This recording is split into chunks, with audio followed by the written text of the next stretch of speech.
All right, thanks very much, Julie. First things first, we want to say where we are. We're at the Ralph Lauren Cancer Center in Harlem on 124th Street, just a couple of blocks from your office. And tell very briefly the story of how this place came to be. Because there's a demonstrated need for cancer care, and especially in underserved areas, of which this is one. The doctor who was running this place says, I need some money. And he called Ralph Lauren, and Ralph Lauren gave it to him. $6 million. Amazing.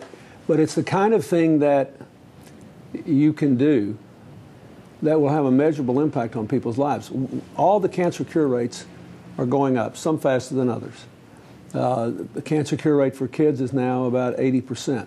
But you have to have proper screening. You've got to have early detection so you can get in there and care for these people. And I can't say enough about what this has done for Harlem. You know, it's wildly popular, as you might imagine, in our neighborhood here, because people who otherwise would never have access to this sort of care and screening can get it. Yeah. State-of-the-art facility. I want to talk about the book, because one of the themes in the book is you call balancing the scales.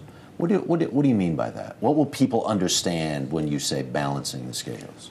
Well, I think most of us get out of this world better than we would if all we got was simple justice. We get a lot of good breaks in life, and I think that those of us who've been particularly fortunate, either because of for financial reasons or the lives we've lived, feel that at a certain age we really have a heavy obligation to balance the scales. But more and more young people feel that they too should give back, and I think it's a sense of obligation, but also a sense that you'll be happier if you do it. We were talking during the break about Warren Buffett, whose sister we're going to profile in our second hour. Amazing job that he did of earning all of this money and then basically giving it all away. But one of the things he said was, I was born in the right place at the right time. Why wouldn't I? He said, I have more than everything, more than I could ever dream of. Am I not obligated? Do you think people should be obligated to give of themselves or give of what they have? Well, I do, but I think your obligation is something that you have to define for yourself. But look at Buffett. He's going to give almost all his money away, and as he said to me many times, I can give 99% of it away, and I'll still have more than almost anybody on earth and more than I need.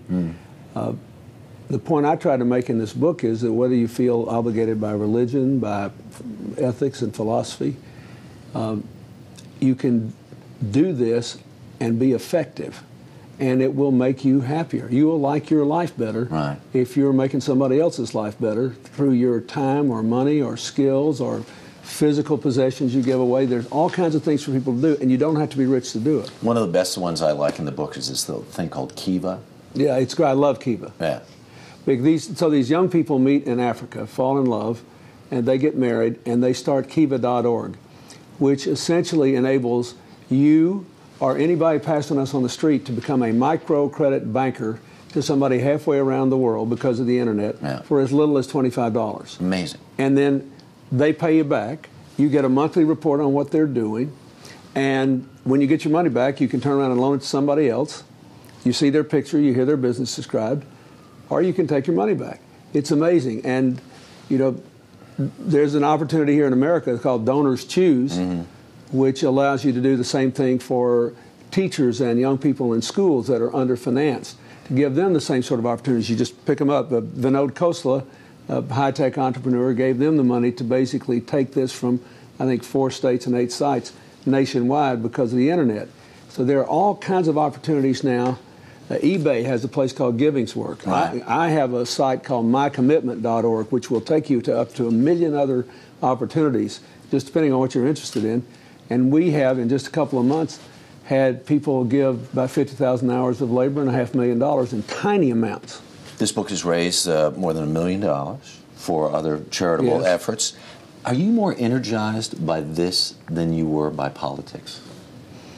Well, I'm just as energized. I love this part of my life. I love being in politics. I think government is very, very important.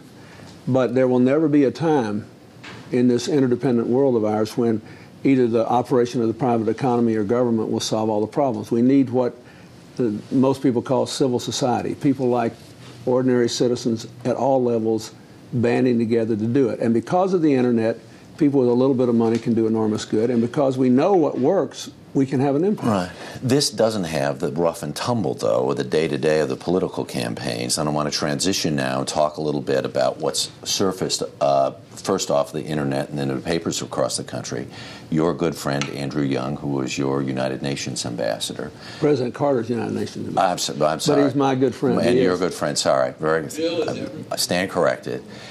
Actually said in a group setting for cameras and everything else that you were more black than Barack Obama. He said he was joking, but...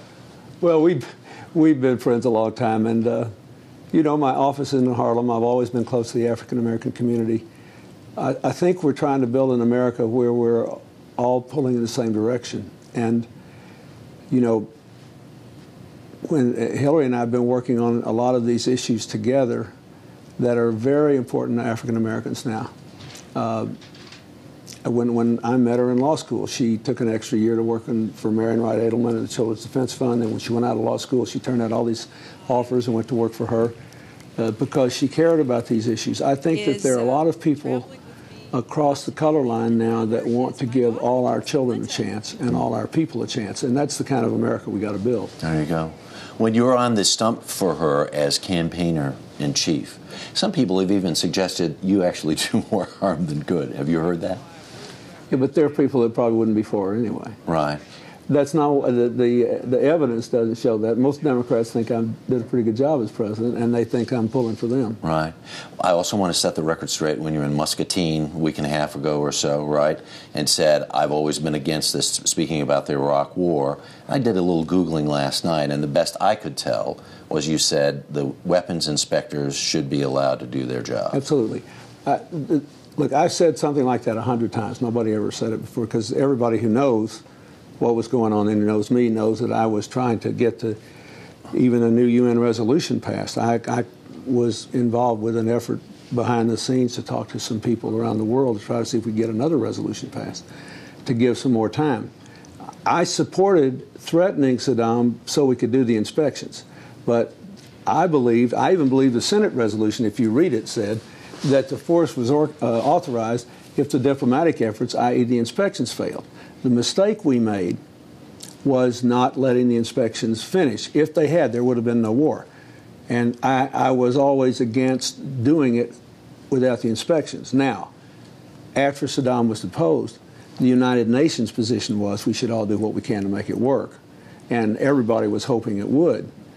And still, I think we should still hope it works. We should hope those people have a government that's representative and that they can work out their oil deals and their conflicts and go on to a better life. But I believe it was a serious error to go in there before the inspections finished. And as you pointed out, most of my speeches weren't getting covered by the press, and we didn't copy them or anything back then. But we do have several records, including one 6 days before the invasion, where I said I don't think they should do this until the inspections finished. That was the deal. And if we'd done it, there would have been no war. All right. Mr. President, thanks very much for having us up to the neighborhood. We really do appreciate it. Glad to do it. All right.